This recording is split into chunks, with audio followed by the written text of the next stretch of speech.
We can often learn something important about a religion just by examining its name. The name Christianity, for instance, draws attention to the importance of Christ in Christianity. Similarly, the word Islam tells us something about the religion preached by Muhammad. Islam is Arabic for submission or surrender, and in its religious context, the term refers to submitting one's will to Allah, the Arabic word for God. The word Muslim means one who submits to Allah. So we can already tell that Islam is going to have a lot to do with submitting to God. And Muslims who preach Islam in the West emphasize this when they preach. They say, Islam just means submission to God. You want to submit to God, don't you? Well, then Islam is the religion for you. Now, if the message of Islam were simply submit to God, Christians and Jews would agree. We want to submit to God. But the message of Islam isn't just that you must submit to God. It's a message about how you must submit to God. According to Islam, you submit to God by doing certain things and by believing certain things. And Islam has two convenient lists for us, a list of the most important deeds, called the 5 pillars, and a list of the most important beliefs, called the 6 articles of faith. The 5 pillars of Islam, the 5 most important practices, are Shahada, Salat, Zakat, Saum, and Hajj. Shahada means testimony. To become a Muslim, all you have to do is recite the words, La ilaha illallah, Muhammadu Rasulullah. There is no God but Allah, and Muhammad is the messenger of Allah. By reciting this testimony of faith, or creed, a person formally submits to Allah and Muhammad. Salat refers to prayer and worship. Muslims are required to pray 5 times per day. These prayers are memorized recitations in Arabic that are accompanied by specified bodily positions, standing, prostrating, and sitting.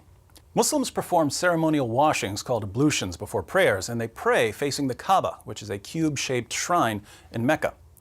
Zakat refers to almsgiving, which is required of all Muslims except for those who are extremely poor. Muslims have to give 1/40th of any monetary wealth they've held for an entire year, along with various percentages of agricultural products, livestock, and other goods. Saum is Islamic fasting, which is especially associated with Ramadan, the 9th month of the Islamic lunar calendar. When fasting, Muslims are required to abstain from food, beverages, and sexual intercourse during daylight hours, so from dawn till sunset. The Hajj is the pilgrimage to Mecca. Every Muslim who is physically and financially able must take a pilgrimage to Mecca at least once in life. The communal Hajj takes place annually during the 12th month of the Islamic calendar. Muslims circle the Kaaba 7 times, run or walk back and forth between the nearby hills of Safa and Marwa, pelt walls with pebbles to symbolize stoning the devil, things like that. So Islam requires submission to Allah, and Muslims demonstrate their submission by performing these 5 deeds. Muslims are also required to believe certain things. These are summarized in the 6 articles of faith: belief in Allah, belief in angels, belief in inspired books, belief in prophets, belief in the Day of Judgment, and belief in predestination. And these beliefs aren't just some kind of intellectual assent to the existence of God or the existence of angels. They require belief in what Islam teaches about God, angels, and so on. So belief in Allah isn't just belief that God exists, it's belief in the Islamic view of God. Most importantly, that Allah is one with no division in essence or person. The oneness of Allah, a doctrine called Tawheed, is so central to Islam that denying Allah's oneness is the worst sin a person can commit in Islam. It's the sin of shirk, associating partners with Allah.